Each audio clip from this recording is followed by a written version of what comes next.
you sit here. She's clearing it. No, that's right. I'll come down. I'll come down level. I'm trying to ignore it. I got it. Oh, I know. I don't want to fall down. You had 2 good years of practice. I did. You're gonna make me get up. I'm so glad we're right next to each other. I know. We're right seeing you. Good seeing you guys too. It is. Well, 5 years ago, we were right next to each Yes, other we until we were you moved. COVID patient number 1? Because that was like 2 months before, well, Oh, we 8 didn't months have before, yeah. No, we never. We were lucky. But you had upper respiratory and moved out on it. I think it was the, I don't know what, oh, that was it. Yeah, it was something. I think when you're all, did you have that in? It seemed, I was thinking we were on 3rd floor last year, Oh, that but I don't know for sure.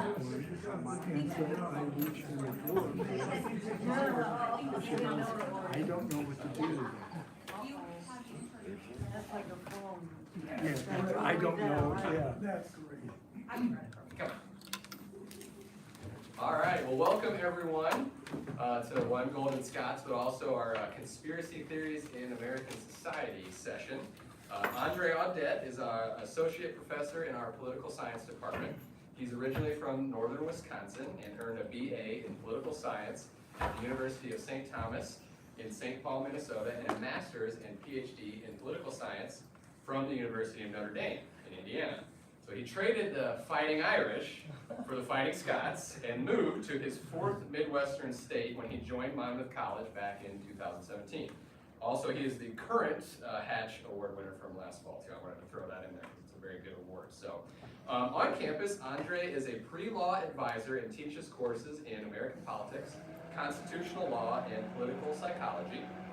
He is co-chair of the political science department and faculty advisor for the Midwest Journal of Undergraduate Research, and also the ZBT fraternity. He's the advisor for them. He researches all topics that many consider unfit for polite company, including religion and politics, race, political polarization, and of course, conspiracy theories.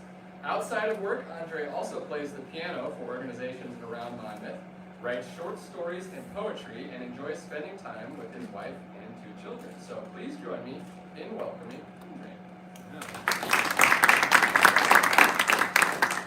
So speaking of topics that are unfit for polite company, that's what I'm hoping to do today. Is I usually make it a goal in all my talks to try to offend everyone. So that's kind of what I'm hoping to get out of this. This is a topic that I teach in my political psychology class. And when I first started teaching political psychology, this wasn't something that was on my syllabus. It was actually just kind of one of those optional topics that we talked about.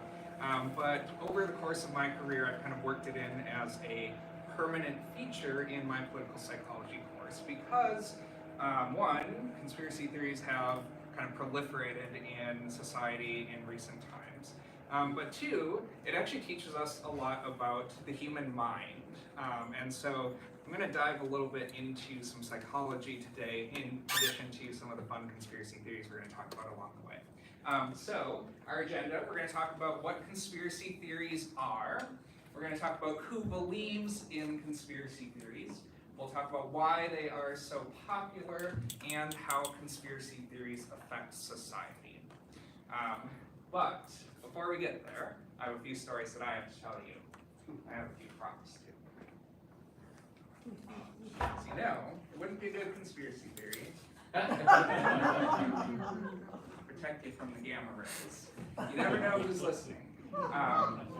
Although I actually talked to one of my colleagues in the physics department, and they informed me that the tinfoil hat is actually not a very good way to protect yourself from the rays. If anything, it's kind of like a little radio tower, and it brings them all into you. So if you're a conspiracy theorist, actually maybe avoid the tinfoil hat. But I want to tell you a story about why I got started thinking about conspiracy theories in the first place. So when I was in college at St. Thomas, my roommate and I, we roomed together for 2 different years, and we would go out with each other's families whenever our families came to visit, and he had an aunt who would come to visit and take us out to dinner and those sorts of things. She was a lovely person, college educated, had a family, and then one time when she took us out to dinner, she said to my roommate, JR, we're not going to be seeing each other quite as much. And he said, why is that? She said, well, we're actually leaving the Twin Cities. We're going to move up to northern Minnesota to a state park. We're going to start what she described as essentially a commune, where the government is going to pay for all of our food, but the most important part of it is we have to get out of the city. And so we both kind of looked at her and said, oh yeah, why is that? And she said, it's because of the chemtrails. Because when you live in a large city, there are lots of airplanes that go flying overhead. And of course, what do the airplanes leave behind them but trails of chemicals that the government uses to keep us docile and control our minds so that we don't begin a revolution. So, and again, she was a lovely, college-educated person, fine person. We'd been out to dinner with her a couple times. Never would have suspected this. And then she took off.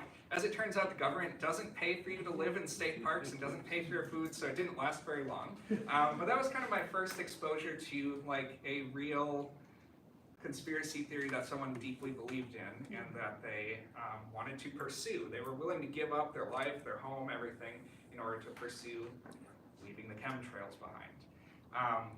So then I went to graduate school, and the conspiracy theories did not leave because, so my wife was a hairstylist for a while I was in graduate school, but when she stopped working at a salon, she had a few families that she would still go to their homes and help with their hair. And so while she would give haircuts, I would go along and I'd kind of be the talking head to talk to all the different family members. And there was this one family, they lived in White Pigeon, Michigan, small, teeny tiny town. And we'd go up there about once a month and she'd give haircuts to them.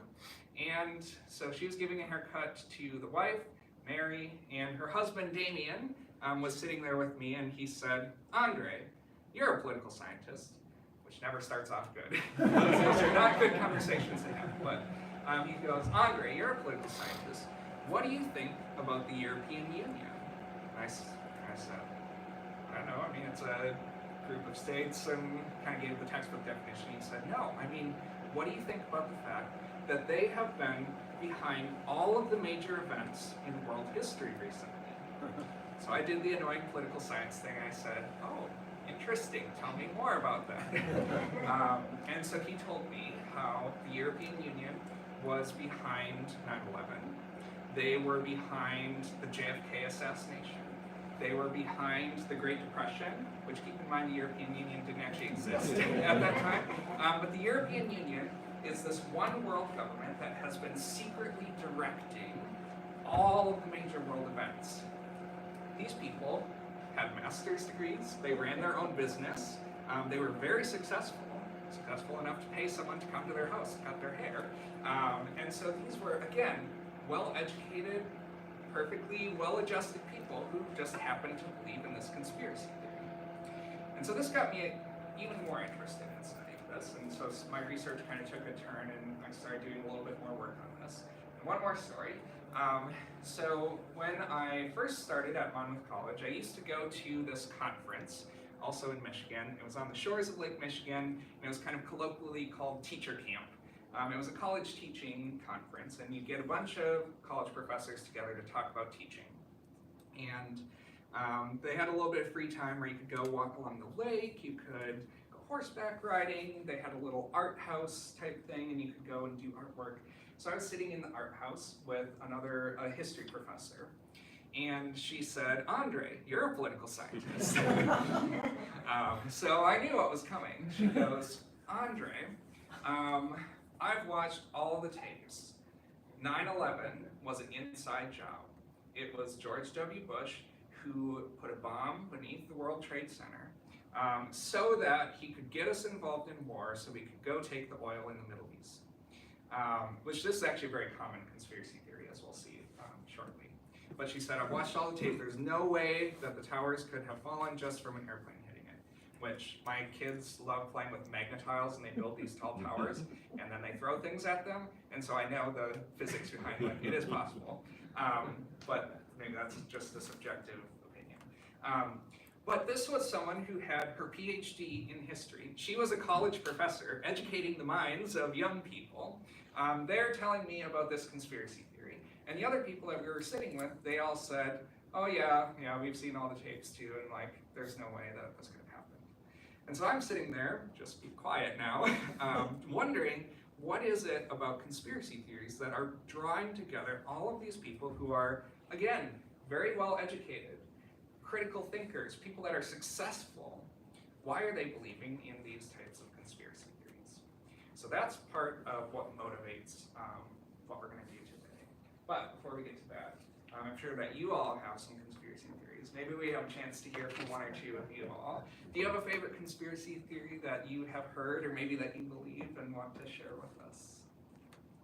Of course, there was the moon landing. I guess that's not international, but Right. whether we really ever got there. I just wondered which of those stories was it that you got your hat?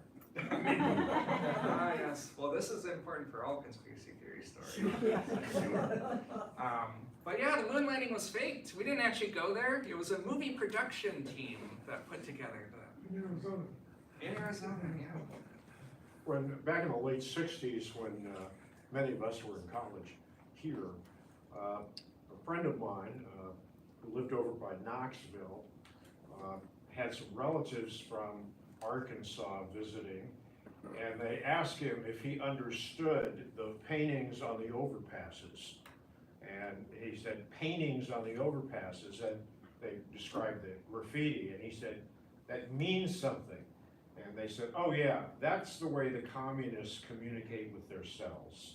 That would have been probably 1967. Yes. And actually, paintings are a very common conspiracy theory where, like, the Denver airport, I don't know if anyone flew through there on your way here, the Denver airport, there's lots of conspiracy theories of the paintings that are there. The Atlanta airport also has some conspiracy theories behind their museum that they have there. But yeah, graffiti and communications that we can't understand. Good. One more, anyone want to share?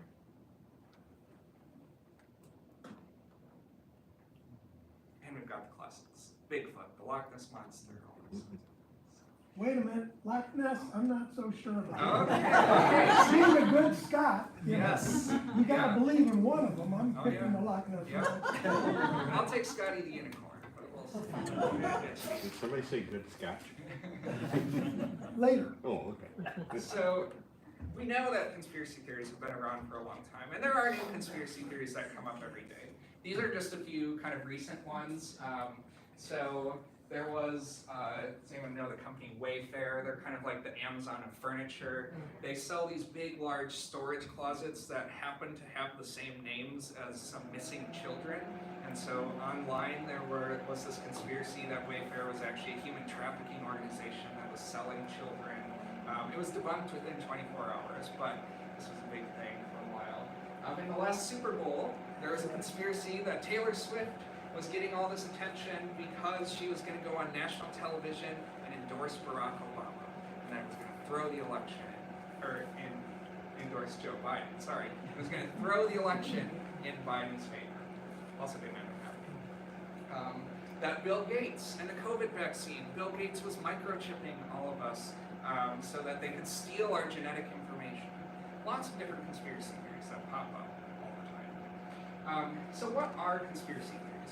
This is kind of the academic approach to it that might help us differentiate what a conspiracy theory is from other sorts of social phenomena. So these are two definitions that political scientists use to help identify conspiracy theories. That they are people secretly working for their own self-interest instead of for the common good. That people are looking out for themselves. And that belief is covered up by people in power. That most people are unaware. So these two parts of the definition are very important to help differentiate, again, conspiracy theories from other things that people believe. Things like your politics or your religion. Other sorts of things that orient our brains for how we perceive the world. So using these definitions, let's think a little bit more about who believes in conspiracy theories. So this is a graphic from Chapman University, and they used to do a poll every year asking about different conspiracy theories in society and who believes in them. This one was from 2016. That was the last year that they really focused on conspiracy theories. Prior to that, or after that, they have more focused on fears and what people are afraid of in society, which, as it turns out, conspiracy theories are kind of one of the #1 things that people are afraid of, even more than very common fears that people have. Things like ghosts or blood or needles, things like that, people are much more afraid of conspiracy theories. But you can see here, this was a national poll, so this is representative of the US adult population, that about a quarter of people in 2016 said they believed that the moon landing was fake. That's a pretty large portion of American society. Questions about whether Barack Obama was born in the United States, whether we have one world government, again, maybe it's the European Union or something else. About alien encounters, the JFK assassination. You probably heard conspiracy theories about that. Was it the grassy knoll? Was it one shooter or more? And over half of the American population does think that the government is concealing what it knows about the 9/11 terrorist attacks, and that maybe it was an inside job. That's a lot of Americans who believe these sorts of things. And I kind of took their data and did some other graphics with it. So about a quarter of the American population said they didn't believe in any one of those 9 conspiracy theories. So it's just of those 9 choices. A quarter said they didn't believe in any of them. That means 75% believes in at least one of them. And if you look at the 9 category here, about 10% said they believe all 9 of those conspiracy theories. Again, this kind of goes to show why it's not unusual that I would encounter my roommate's aunt who's avoiding the chemtrails, or my wife's clients who think that the European Union is controlling everything, or some of my colleagues who think that 9/11 was an inside job. Because a lot of people believe in those things. Here's another one, that the government is concealing what they know about the North Dakota crash. Does anyone know, does anyone have the inside scoop on the North Dakota crash? What happened with that one? Is that the one where they ran out of gas? No? Okay. Quite. Anyone else? Good, because it's fake. They just made it up. They asked people, what do you know about the North Dakota crash? And is the government concealing what they know about it? And a lot of people said, yes, the government's concealing what they know about this fake conspiracy theory. And this kind of just goes to show that there is this widespread conspiratorial ideation, we call it, this kind of like being geared towards accepting conspiracy theories. But NA is not an option. Yeah. Well, you could disagree, but the government's not covering it. But maybe they're covering up that it actually happened. Yeah, maybe we just don't think it happened because the government's covering that up. It's going slow today. That's a conspiracy. Yeah, exactly. Gosh, that's of course why we haven't heard. Yeah. You covered up. Here's another interesting data point in that data set. They were looking at people who thought of conspiracies involving Osama bin Laden. And the same people who believed that Osama bin Laden was captured alive by the United States and not killed in a raid on his home were the exact same people who also reported believing that Osama bin Laden had been killed prior to the raid on his home. So he's both alive and dead, but it didn't happen in the raid on his home. So what this tells us is that there is kind of this conspiratorial mindset. There is a segment of the American population who is just accepting of conspiracy theories. That if you believe in one conspiracy theory, chances are you're going to believe in others. And so what we end up seeing are people that are more skeptical of conspiracy theories, people who might believe in one or two of them, but then a pretty significant portion of the population that believes in a lot of conspiracy theories.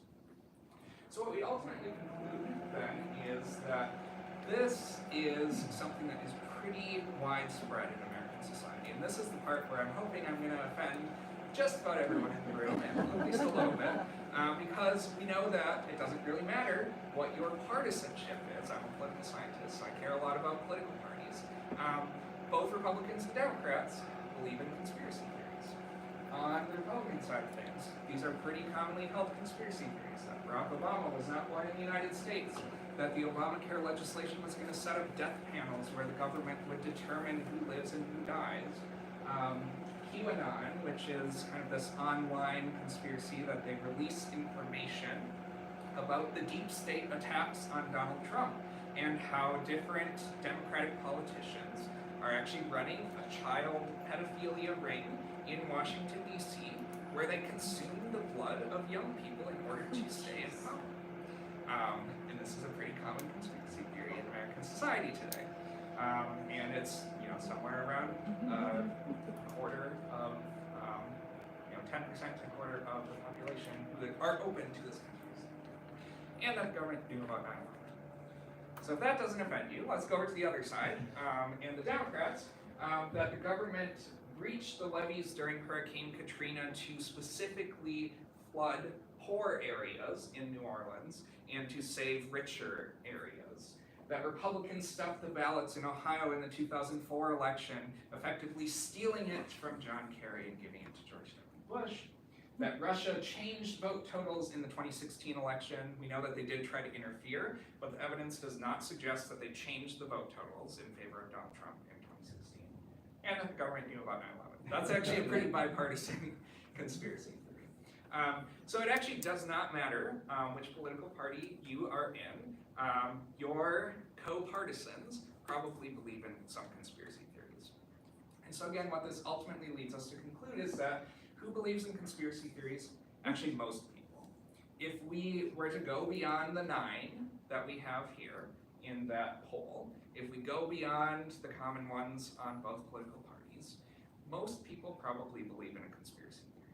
Maybe even you, and that's okay. One thing that I want you to take away from this today is I'm not trying to make a moral judgment against anyone for believing in conspiracy theories.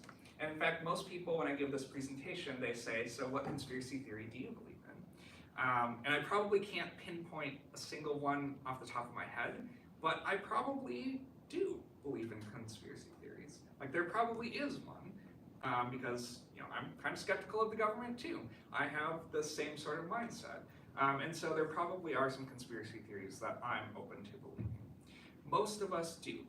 And we'll explore a little bit later on whether that's a good thing or not and why people believe in conspiracy theories. So let's shift to that. I'm going to make you do a little bit of work too. This is based on one of my classes, and so I'm going to force you to talk to the people around you and discuss a few different things. I want you to think about why might people believe in conspiracy theories, and how do they affect our society, for better or for worse?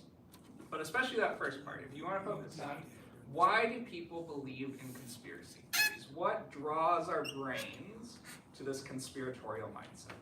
So take 2 to 3 minutes to talk to the folks around you, to try to come up with some ideas about why people believe in conspiracy theories.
So I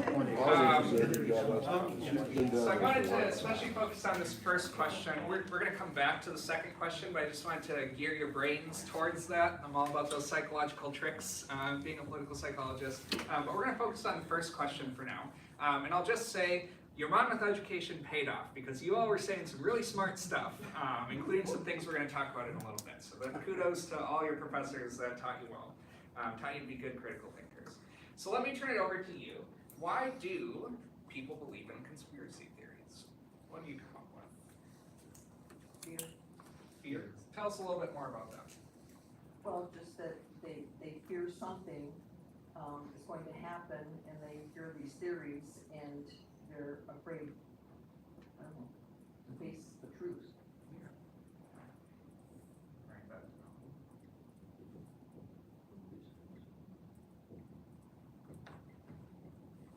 So kind of two things going on here. One could be just this general sense of fear, which does breed conspiracy. And we actually do have good evidence to show that fear and anxiety is on the increase in American society, which might be leading to the rise of some of these conspiracy theories. But generally just a fear of the world, a fear of what's going to happen, and afraid of the truth, that it's more comforting to believe in Bigfoot. We'll just use that example. Then there's no Bigfoot. Bigfoot's Mormon. That it's a lot easier to explain. I know. Good. Other thoughts? Why do people believe? I think the computer has increased tremendously. This is from a teacher's standpoint of kids thinking what they read on the computer is exactly what it is instead of actually doing research and finding out information. Great. I'm going to add in there one that I stole from this group over here, social media. So we're more connected now than we have ever been. There was a really good question in this group of whether this is a uniquely American phenomenon or if this is worldwide. Actually, the evidence suggests that belief in conspiracy theories is worldwide. It's not uniquely American. And that this is not bound by time either, that humans have always believed in conspiracy theories. But maybe we are believing in them more now because of that, the technology, the social media. That's harder to think for yourself because you can just pull out your phone and you just have information right there for you. You don't have to come up with it. Very good. And I see that too. Yeah. I think as human beings, we like things to just fit. We like in storytelling. We want a happy ending. We want all the pieces, the jigsaw puzzle, to make a picture. We're just curious. Yeah. Like closure, I guess. Yeah. Yeah. We want things to come together. We want things to work out. And maybe we like a good story. Like if you turn on the History Channel, there's a reason why the History Channel peddles in conspiracy theories too, because it's a good story. Good. I saw one hand over here. Yeah. I think you put them in two categories. There are the evil people who start it, and the people who are loners who want to become part of something.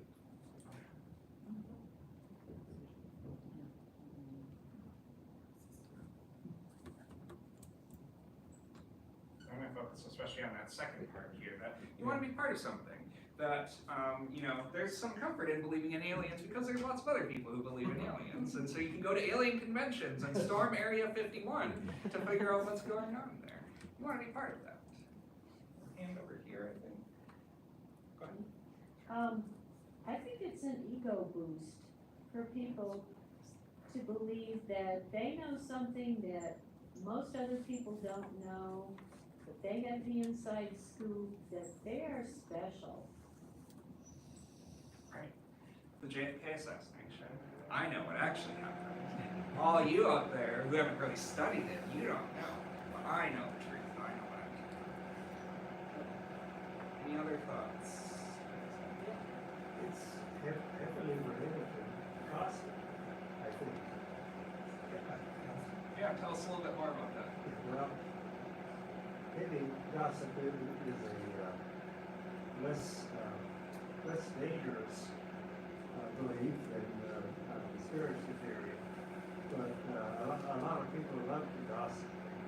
Find out something, a little dirt on somebody, and love to that there's some human elements to a lot of conspiracy theories, that we want to know what's going on in other people's lives. We want to know what's going on in society. So maybe it's that curiosity about how other people are living. And that might be what draws us to both conspiracy theories and ethics.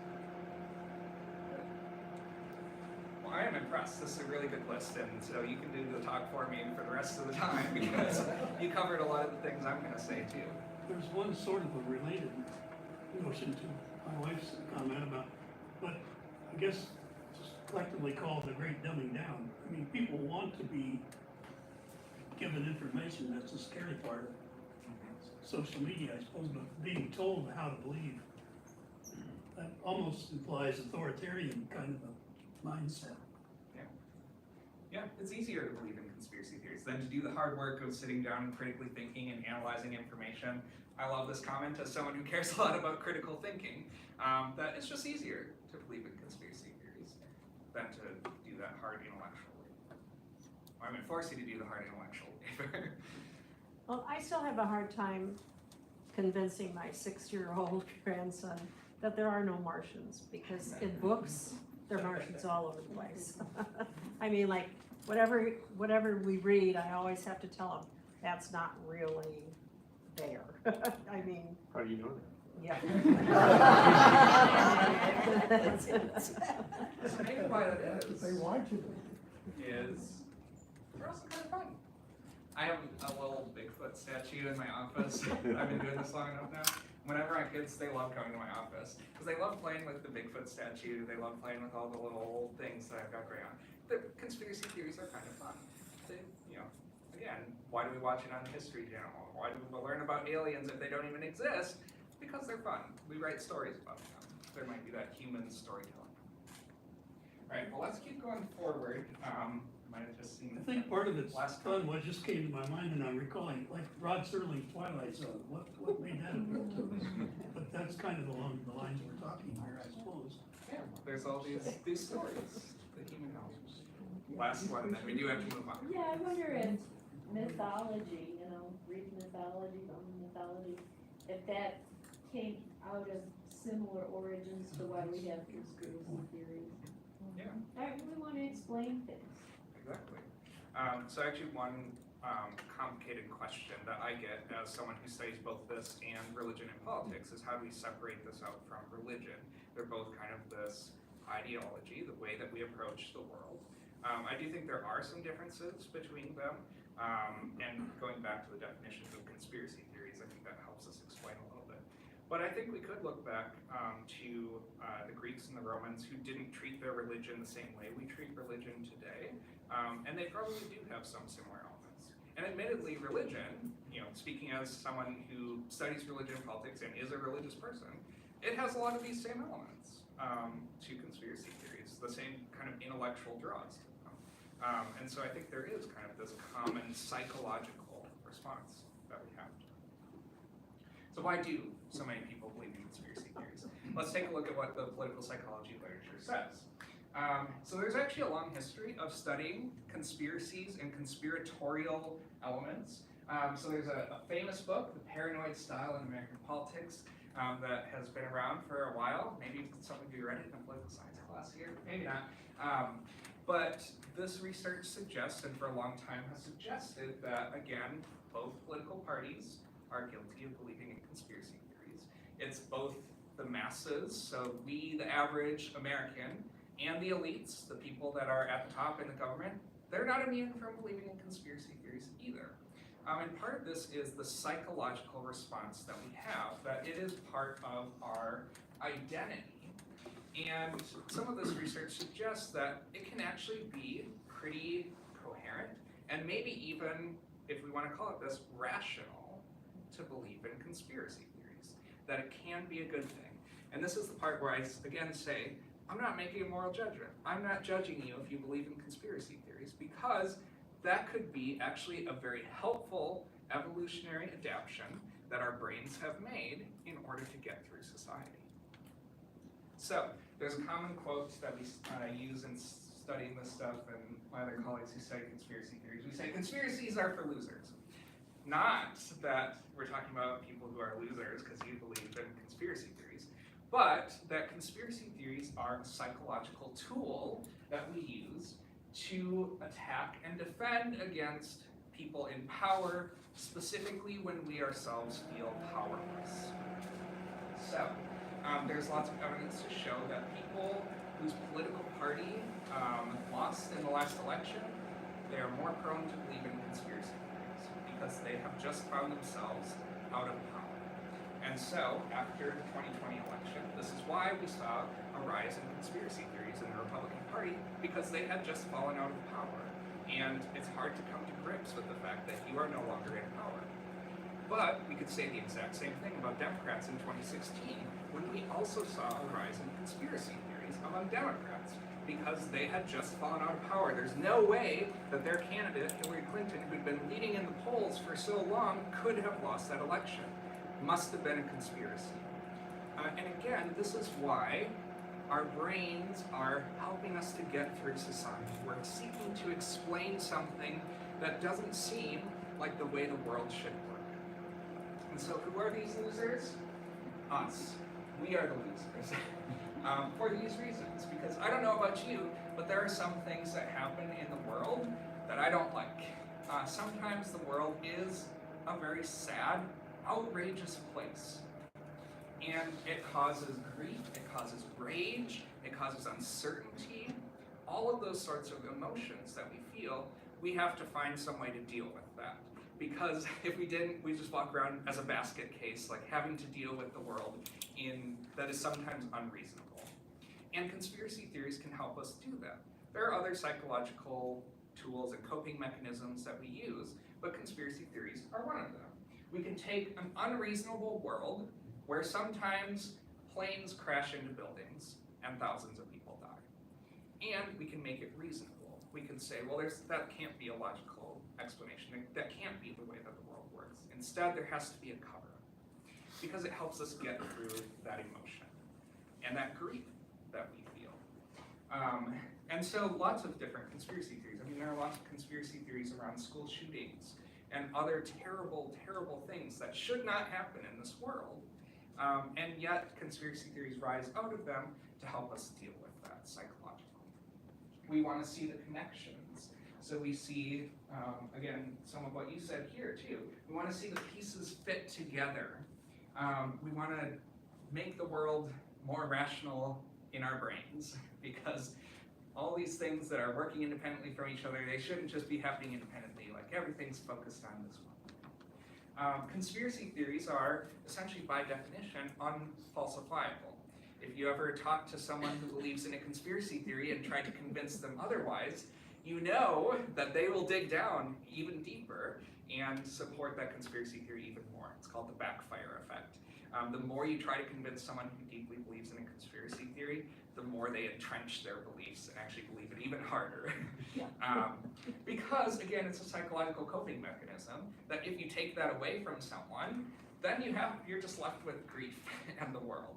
And so conspiracy theories can help us with that. And, again, there's a social element to it. Our social networks can be built up through conspiracy theories. I say conspiracy, someone stole my word. So again, who are those losers? People who believe in conspiracy theories. The research shows they tend to have a lot of information about a single issue. So especially people who believe in conspiracy theories where they've really gone all in, these are the kind of people who, like, they know everything about the JFK assassination, and on their wall they have the lines drawn between where the building was and where the car was, where the grassy knoll was, and they've done all the research. They have a lot of information about it. They tend to be less well educated overall, but they know a lot about that topic. And the facts that they know can surprise you. There are some people who are just generally predisposed to believe in conspiracy theories. That they are, again, more likely to believe in multiple conspiracy theories, because we know that conspiracy breeds conspiracy from earlier. People who feel disempowered, if you feel like you are powerless in a situation, you're more likely to believe. And people, there's a psychological construct called need for uniqueness. People who feel like they need to be unique, they're also more likely to believe in conspiracy theories, because that can be a way for them to be unique. Let me tell you another common conspiracy theory that might help make this psychology a little bit clearer. I am, and don't hate me for this, maybe this is where I offend you. I am a long-suffering Minnesota Vikings fan. Suffering is right. Yes. I have a scar on my head from the 1998 season in which they came this close to getting to the Super Bowl, but Gary Anderson had to miss that field goal. I jumped off my grandparents' stairs and hit my head on the corner of the ceiling. So that scar lives with me forever. So I am a long-suffering Minnesota Vikings fan. And perhaps you've ever been in a situation where one of your athletic teams has lost a game or a match. And this is a very common way where conspiratorial thinking comes into play. Maybe not a conspiracy theory, but the thinking behind conspiracies. Because I know in that 1998 season, it was the refs that cheated them out of the win. Otherwise, they would have got it. Or it was the Atlanta Falcons. They were playing dirty. There's no way the Vikings should have lost. They went 15-1 that season. They should have gone to the Super Bowl, but they didn't. So this is just stepping back a little bit. Making sense of an unreasonable world. The Vikings were the athletically, the physically, probably the morally superior team, and yet they did not get to the Super Bowl. That causes a lot of grief in me. And so I seek alternative explanations, like it was the refs. The other team was playing dirty. The fans didn't cheer loud enough. It couldn't be the fact that they just didn't win that football. And so, if you are ever on the losing end of an athletic event, kind of keep that in check. Because, again, this is a way that we all might find a way to cope with the world. It's a coping mechanism. So, what I'd like you to do is just return back to the groups that you were in earlier and take another 1 or 2 minutes. Perhaps you've already talked about this, but we've talked a little bit more since then. And think about, given what we've discussed, are conspiracy theories good or bad for society? And maybe a more accurate question, in what ways could they be good for society? And in what ways could they be bad for society? Pros, cons. So again, 1 or 2 minutes in your groups to think about.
Thing that I love about working with Monmouth College students, whether they're 18-year-old or older than that. We all have really good conversations, so I very much appreciate that. I heard some really good things that you all were saying.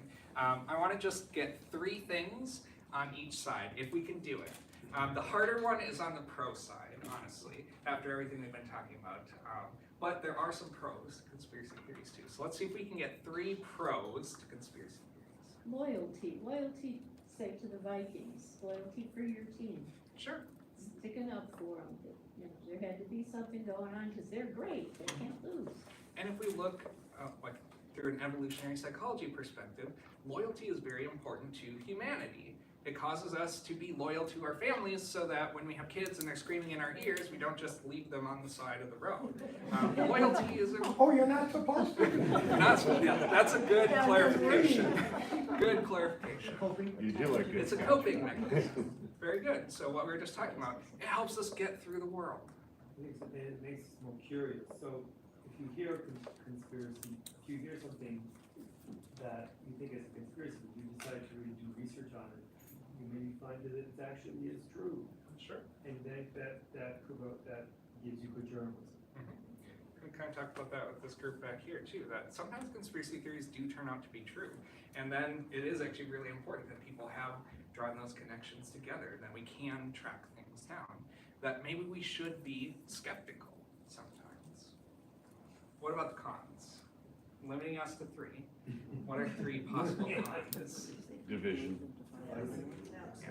So it causes us to be divided in society. Can lead to violence, It can, yep. And I'll supporting your theory. share a few examples of that too. So if anyone heard of Pizzagate? A pizza restaurant in Washington, D.C. Someone brought a gun because they thought that they were running this child pedophilia ring out of the pizza restaurant. It can lead to actual violence. One more con. Distrust of institutions. Distrust of institutions, sure. And we actually see a growing distrust of institutions across the board, at least in the United States. I don't have the data on other countries. But that can be really problematic because the institutions that we have in society can be really useful for governing and doing some really good things. I mean, educational institutions, we're here celebrating one right now, educating the minds of young people, does a lot of good in society, but people are more and more distrustful of educational institutions.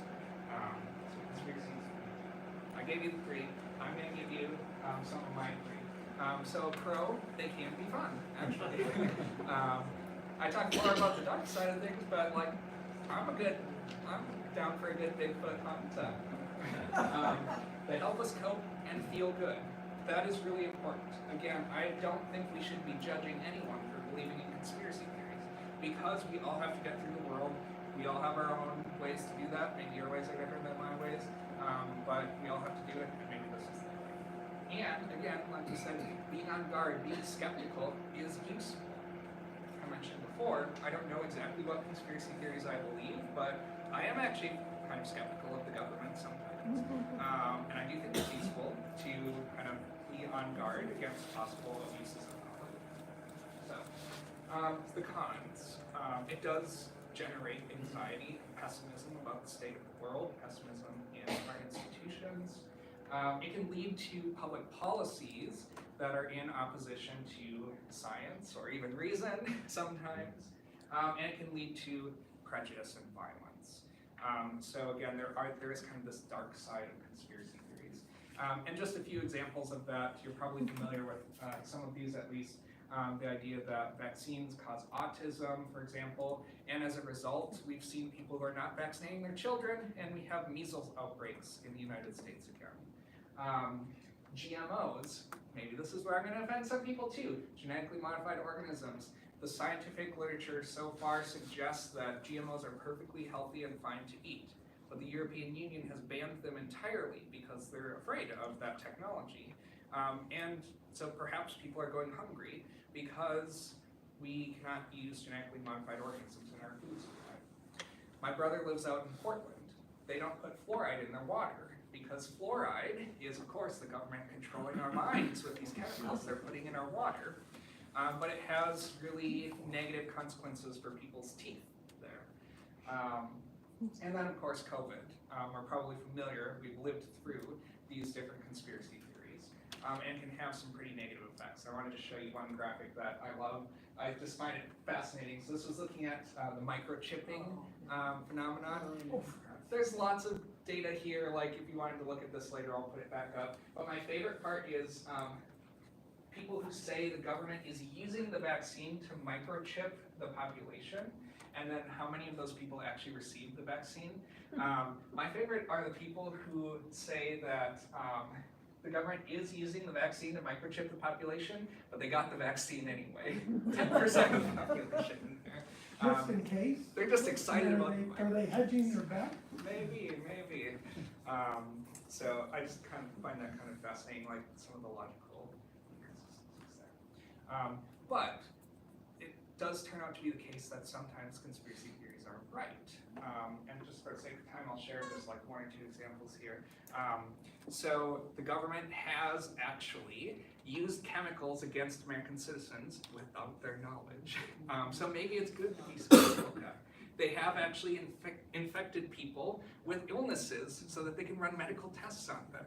So maybe we actually should be on guard with those things. I'm not telling you like go out there and like that should be your thing now. But sometimes they actually turn out to be true. And so again, this could be a reason why they spread, because sometimes they do turn out to be true. But we should have some healthy skepticism about the government and what's going on. And this is kind of getting a little bit older now, but Jeffrey Epstein, did he actually die by suicide, or was he killed by, I've heard both the Clintons and the Trumps who apparently wanted him dead. But there's this article that came out and said that, you know, sometimes conspiracy theories can be useful for us to get thinking about these different issues in society. So, we've talked a little bit about what conspiracy theories are. That they are people who are working for their own self-interest against the common good, and that there's this cover-up of information. We've talked about who believes in them. Who believes in conspiracy theories? Everybody. Just about everybody. In some way, shape, or form. We all have this kind of conspiratorial element in our thinking. Why are they so popular? We talked about how they're a coping mechanism. We talked about how they might make us feel good. They give us social networks with other people. All the things that you came up with in the brain over there, good psychology students, and how they affect society. They could have some positive effects, but we also know that there are some negative effects.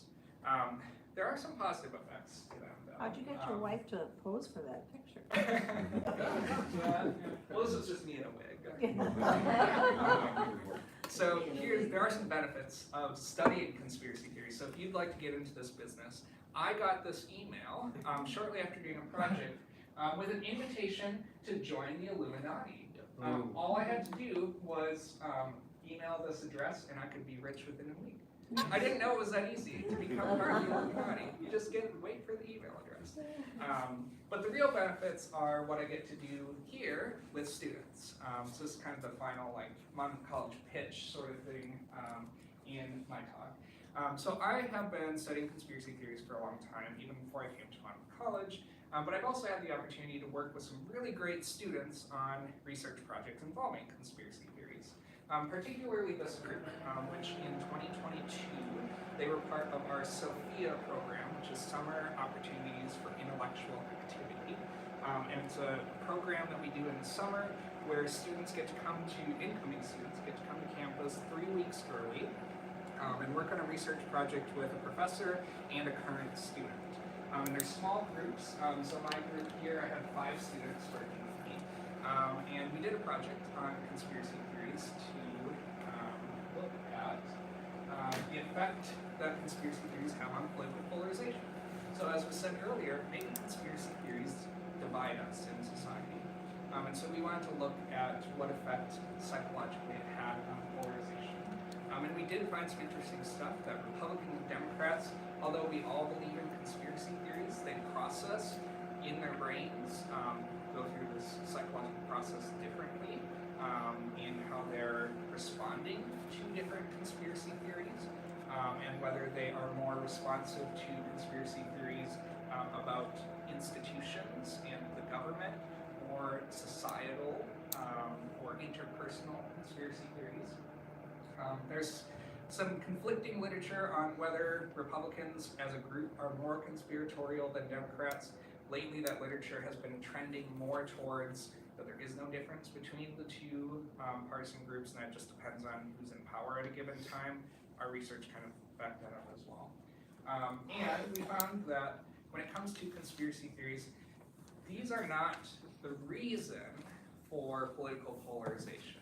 That these are more a feature or an effect of polarization. That because we're so polarized in society, because Republicans and Democrats are so divided, we've seen this rise in conspiracy theories. Not that we're so divided because we have conspiracy theories. I think that's an important thing to establish too. Again, this is not causing us necessarily to be more divided, but because we're so divided, we have these conspiracy theories. And we also looked at some individual conspiracy theories, and maybe this is useful for the upcoming election, I don't know. But partisan, those that involve a specific political party or a political candidate, those types of conspiracy theories tend to be more activating in people's brains, and especially when they involve Donald Trump. There's something about him as a political figure that is very polarizing, that causes Republican and Democratic brains to respond differently to conspiracy theories. So we were able to accomplish all of that in 3 weeks. We did a national survey experiment, and it was a really great opportunity for some students who have gone on to become my research students and work with me on additional projects later on. And so there are some real benefits to studying conspiracy theories if you want to join the Illuminati, or if you want to be part of a very robust academic community, including one right here at Monmouth College. So, that is,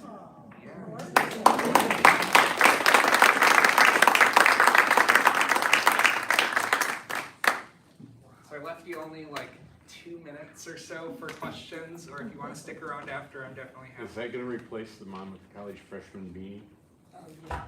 Yeah. It is more In attractive. my office for every incoming freshman. You went to Costco. Yes. Any other final questions? That was great. It was. Well, if you do have other questions, I'm happy to stick around and talk individually, but thank you all so much for making time out of your day to come chat with us. I know you have a really good and busy schedule with lots of really fun stuff. You're in good hands though, so thank you so much, everyone. Thank you. Wow.